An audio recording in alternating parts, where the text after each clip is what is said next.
Hello students, welcome to Vedu. I am your science mentor and in this video we are going to complete our chapter number 10 which is space mission. Guys, do you know in 2016 students from COEP college, that is College of Engineering Pune, launched a 1 kg satellite named स्वयं into space with ISRO. 2016 में college of engineering Pune के कुछ students ने 1 kg satellite जो है वो launch किया था जिसका नाम था स्वयं, इसरो के द्वारा। और ये जो सैटेलाइट है वो अर्थ के ऑर्बिट में अभी भी घूम रहा है at an altitude of 515 kilometre और जिसका एम है to offer a point to point messaging service using an unique approach. तो चलिए अभी देखते हैं कि हम इस वीडियो में टॉपिक्स क्या क्या कवर करने वाले हैं। तो सबसे पहला जो टॉपिक इस वीडियो में हम कवर करेंगे वो है satellite launch vehicle and second topic है स्पेस मिशन अवे फ्रॉम अर्थ। सो शुरू करते हैं हमारे पहले टॉपिक के साथ, सैटेलाइट लॉन्च व्हीकल। जो सैटेलाइट लॉन्च व्हीकल है उसे यूज किया जाता है सैटेलाइट को स्पेसिफिक ऑर्बिट में प्लेस करने के लिए। सैटेलाइट लॉन्च व्हीकल का फंक्शनिंग जो है वो न्यूटन के थर्ड लॉ ऑफ मोशन पे बेस्ड है। The launch vehicle use specific type of fuel, एक specific type of fuel use किया जाता है लॉन्च व्हीकल में। जो गैस प्रोड्यूस की जाती है फ्यूल के कंबशन की वजह से वो एक्सपांड होती है उसके हाई टेम्परेचर के वजह से एंड वो एक्सपेल की जाती है forcefully through the nozzles at rear side of the launch vehicle. मतलब लॉन्च व्हीकल के बैक साइड में, नीचे साइड में नोजल्स रहते हैं, उस नोजल से वो फ्यूल जो है वो हाई टेम्परेचर पे एक्सपेल किया जाता है। As a reaction of this जो थ्रस्ट है वो एक्ट होता है व्हीकल पे और इसके वजह से व्हीकल जो है वो हाई स्पीड में स्पेस में जाता है। जो स्ट्रक्चर है लॉन्च व्हीकल का वो डिसाइड किया गया है सैटेलाइट के वेट के ऊपर एंड जो टाइप है सैटेलाइट ऑर्बिट का उसके अकॉर्डिंग। जो फ्यूल यूज किया जाता है सैटेलाइट लॉन्च व्हीकल में वो भी इन्हीं सारे फैक्टर्स पे डिपेंड है। The fuel forms a major portion of total weight of the launch vehicle. Fuel जो है वो जो पूरे लॉन्च व्हीकल का जो वेट है उसमें से मेजर जो पोर्शन रहता है वो फ्यूल का रहता है टोटल लॉन्च व्हीकल के वेट में से। इसीलिए जो व्हीकल्स है उनमें लार्ज वेट ऑफ फ्यूल जो है वो यूज किया जाता है एंड इस प्रॉब्लम को ओवरकम करने के लिए लॉन्च व्हीकल जो है उनमें एक स्टेज से ज्यादा स्टेजेस यूज किए जाते हैं एंड इस वजह से जो वेट है व्हीकल का वो रिड्यूस हो जाता है step by step after launching. चलो हम एक एग्जांपल कंसिडर करते हैं जिसमें लॉन्च व्हीकल को 2 स्टेजेस है और इस व्हीकल को लॉन्च करने के लिए फ्यूल एंड इंजन जो है वो फर्स्ट स्टेज में यूज किया जाएगा जिसके वजह से एक स्पेसिफिक वेलोसिटी मिल जाएगी व्हीकल को और वो एक सर्टेन हाइट पे टेक ऑफ करेगा। Once the fuel in this first stage is exhausted, जैसे ही फर्स्ट स्टेज का फ्यूल खत्म हो गया जो एम्प्टी फ्यूल टैंक है एंड जो इंजन है वो डिटैच हो जाता है मेन बॉडी से व्हीकल के और फिर उस एम्प्टी फ्यूल टैंक को सी में या किसी अनपॉपुलेटेड लैंड में गिराया जाता है। As the fuel in the first stage is exhausted, जैसे ही फर्स्ट स्टेज का फ्यूल एग्जॉस्ट हो गया जो सेकेंड स्टेज का फ्यूल है वो इग्नाइट हो जाता है, वो अभी वर्क करता है और अभी व्हीकल के पास सिर्फ एक स्टेज आ जाती है। जो वेट है वो अब रिड्यूस हो गया व्हीकल का जिसके वजह से व्हीकल ज्यादा स्पीड से, हायर स्पीड से मूव कर पाएगा एंड ऑलमोस्ट सारे जो व्हीकल्स है वो 2 स्टेजेस या 2 से ज्यादा स्टेजेस में बनाए जाते हैं। जैसे कि जो पोलार सैटेलाइट लॉन्च व्हीकल है PSLV वो डेवलप किया है इसरो ने जिसमें 4 स्टेजेस है। अब ये जो लॉन्च व्हीकल है वो बहुत ज्यादा कॉस्टली रहता है क्योंकि वो सिर्फ एक ही बार यूज किया जाता है। जो दिवाली में हम पटाखे यूज करते हैं जिसमें रॉकेट एक टाइप ऑफ फायर क्रैकर है वो भी एक टाइप ऑफ लॉन्चर ही है। अब इस रॉकेट में जो फ्यूल इग्नाइट होता है using a fuse and the rocket is projected into the sky just like a satellite launcher. जिस तरह से सैटेलाइट लॉन्चर स्काई के डायरेक्शन में रखा जाता है उसी तरह हम रॉकेट को भी उसी स्काई के डायरेक्शन में रखते हैं और उसे जो बाती रहती है उसको जलाकर उस जो रॉकेट में फ्यूल रहता है वो इग्नाइट होता है और वो स्काई के डायरेक्शन में जाता है। सिमिलरली इफ अगर बलून है उसमें हवा भरी गई और उसे रिलीज किया गया उसका एंड ओपन करके तो वो जो एयर है बलून में वो भी फोर्सफुली इजेक्ट होंगी एंड बलून जो है वो अपोजिट डायरेक्शन में जाएगा। ये क्या करता है, ये एक्सप्लेन करता है न्यूटन का थर्ड लॉ ऑफ मोशन। सो इसी तरह हमारा स्पेस लॉन्च व्हीकल भी वर्क करता है न्यूटन के थर्ड लॉ ऑफ मोशन पे। आई होप आपको स्पेस लॉन्चिंग व्हीकल के बारे में समझ गया। अभी आगे बढ़ते हैं हमारे नेक्स्ट टॉपिक की तरफ जो कि है space mission away from the earth. So जैसे कि हमने देखा है कि आर्टिफिशियल सैटेलाइट जो है वो यूज किए जाते हैं for making our life more and more enrich. हमारे लाइफ को और इजी बनाने के लिए और टेक्नोलॉजी से भरपूर बनाने के लिए आर्टिफिशियल सैटेलाइट का यूज किया जाता है। और स्पेस मिशन जो है वो यूज करते हैं हमारी ह्यूमन बींग्स के लाइफ को इजी करने के लिए। एंड इसीलिए कुछ स्पेस मिशन ऐसे भी रहते हैं जो कि हमारे यूनिवर्स में और क्या चीज़ें हैं और क्या चीज़ें हम स्टडी कर सकते हैं, उन सारी चीज़ों के बारे में नॉलेज गेन करने के लिए ये स्पेस मिशन किए जाते हैं। तो इस मिशन में स्पेसक्राफ्ट जो है वो नियर बाय ऑब्जेक्ट जो है सोलर सिस्टम में उन्हें पास से ऑब्जर्व करने के लिए स्पेसक्राफ्ट को भेजा जाता है। उनके बारे में जो न्यू इन्फॉर्मेशन है वो हमें इस मिशन से मिलती है and it is helping us to understand the creation and evolution of our solar system.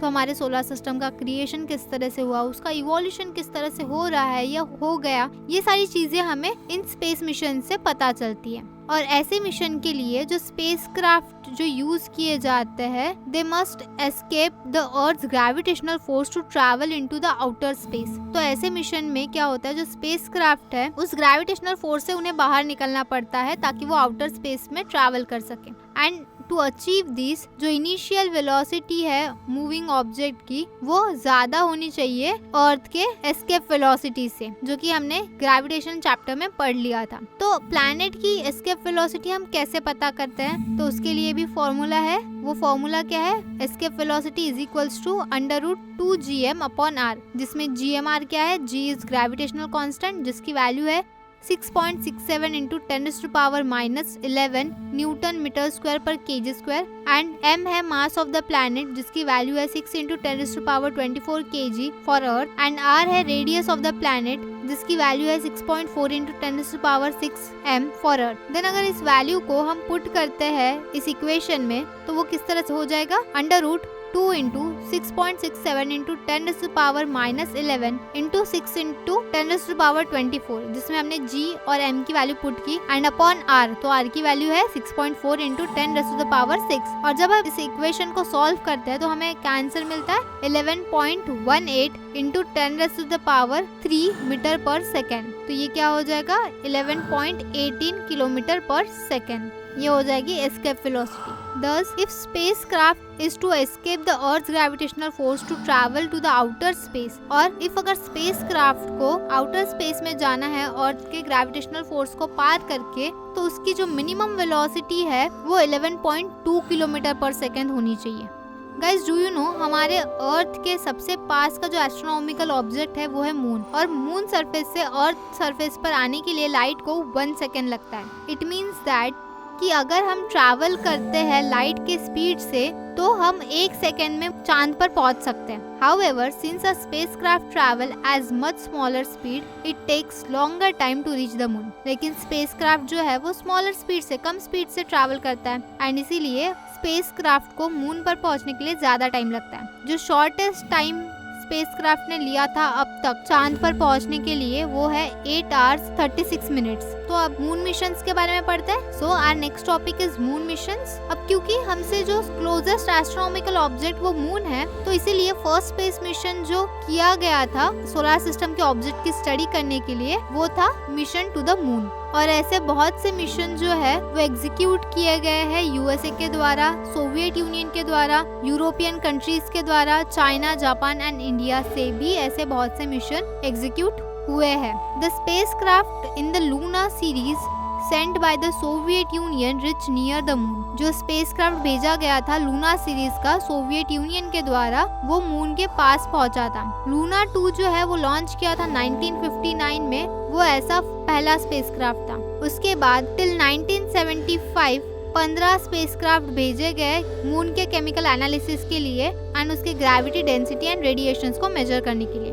Last 4 craft जो थे वो मून पर लैंड हुए थे एंड उन्होंने मून पे जो स्टोन्स थे उसके कुछ सैंपल्स भी लाए थे लेबोरेटरी एनालिसिस के लिए। ये जो मिशंस थे वो सारे के सारे अननेम थे, उनको कोई नाम नहीं दिया था। देन अमेरिका ने भी एक मून मिशन लॉन्च किया था 1962 से लेकर 1972 के बीच में, और जो स्पेशलिटी थी इन मिशंस की वो ये थी कि वो मैन मिशन थे, मतलब कोई इंसान मून पे गया था। इन जुलाई 1969 नील आर्मस्ट्रॉन्ग ये पहले ह्यूमन बीइंग थे जिन्होंने चांद पर कदम रखा था एंड 2008 में Indian space research organisation ISRO ने सक्सेसफुली चंद्रयान 1 लॉन्च किया था and placed it into an orbit around the moon, और मून के अराउंड में चंद्रयान जो है वो उस ऑर्बिट में घूम रहा था। It sent useful information to the earth for about a year. Chandrayaan 1 ये जो मिशन लॉन्च किया था इसरो ने, इस मिशन की जो मोस्ट इम्पोर्टेंट डिस्कवरी थी वो ये थी कि मून सरफेस पे वाटर का प्रेजेंस है। ये हमें कब पता चला? चंद्रयान 1 इस मिशन के द्वारा। इंडिया ये पहली कंट्री थी जिसने ये डिस्कवर किया कि चांद पर पानी भी है। एंड उसी तरह इंडिया ने चंद्रयान 2 भी लॉन्च किया, but due to some reasons Chandrayaan 2 was unsuccessful. And then India ने हार नहीं मानी एंड इसरो ने चंद्रयान 3 लॉन्च किया। एंड चंद्रयान 3 जो है वो साउथ पोल पे जाकर पहुंचा, जहां पर आज तक कोई देश नहीं पहुंचा था। India became the first country to reach on the south pole of moon. So इस तरह से मून मिशन जो है वो हमारे अर्थ पे अलग अलग कंट्रीज के द्वारा किए जाता है, जो कि हमारे लिए बहुत ज्यादा यूजफुल है। देन मून के बाद जो एस्ट्रोनॉमिकल ऑब्जेक्ट सबसे पास है अर्थ के वो है मार्स। बहुत से नेशन ने उनके स्पेसक्राफ्ट भेजे थे मार्स पर, लेकिन मार्स मिशन बहुत ज्यादा डिफिकल्ट था, तो almost half of the mission जो थे वो अनसक्सेसफुल थे। लेकिन इसरो का जो परफॉर्मेंस था इस मिशन में वो रिमार्केबल था, as we all must proud of it. हम सबको पता है मंगलयान ये स्पेसक्राफ्ट जो कि इसरो के द्वारा बनाया गया था यूजिंग मिनिमम एक्सपेंसेस, कम से कम एक्सपेंसेस में ये स्पेसक्राफ्ट बनाया गया था और वो लॉन्च किया गया था नवंबर, और वो सितंबर में मार्स के ऑर्बिट में प्लेस किया गया था। It obtain very useful information about the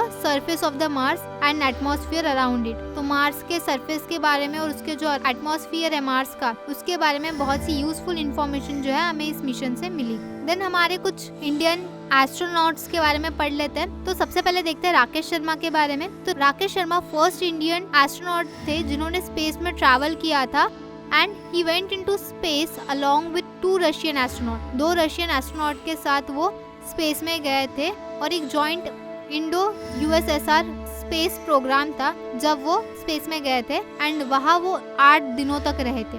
then next है कल्पना चावला। कल्पना चावला ने उनकी इंजीनियरिंग जो है वो एरोनॉटिक्स डिग्री में की थी पंजाब से, एंड 1988 में उन्होंने उनका डॉक्टरेट जो है वो यूनिवर्सिटी ऑफ कोलोराडो से हासिल किया था।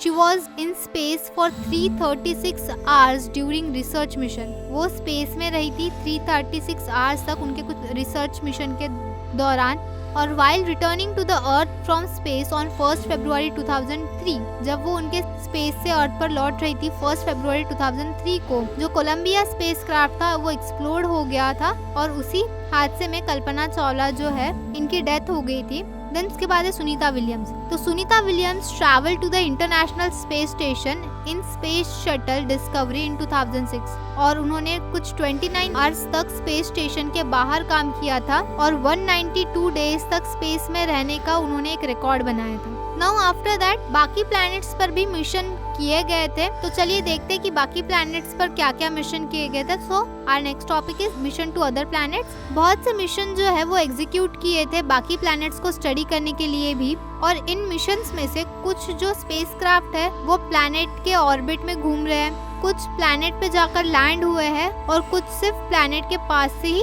गुजरे हैं और उन्हें सिर्फ ऑब्जर्व किया। एडिशनली जो स्पेसक्राफ्ट है उन्हें एस्ट्रॉइड्स को ऑब्जर्व करने के लिए, कॉमेट्स को ऑब्जर्व करने के लिए भी भेजा जाता है, और वो वहाँ से कुछ डस्ट और स्टोन्स भी कलेक्ट करके लाते हैं एस्ट्रॉइड्स से। We are getting very useful information from all this missions, clarifying our concepts about the origin and evolution of the solar system. ये जो भी स्पेस मिशन किए जाते हैं, चाहे वो किसी प्लैनेट पे हो, चाहे वो आउटर स्पेस हो, या फिर स्पेस में जो बाकी ऑब्जेक्ट है जैसे एस्ट्रॉइड्स या कॉमेट्स, उनकी स्टडी करने के लिए जो भी स्पेस मिशन किए जाते हैं उनसे हमें बहुत ज़्यादा यूजफुल इंफॉर्मेशन मिलती है हमारे सोलर सिस्टम के बारे में।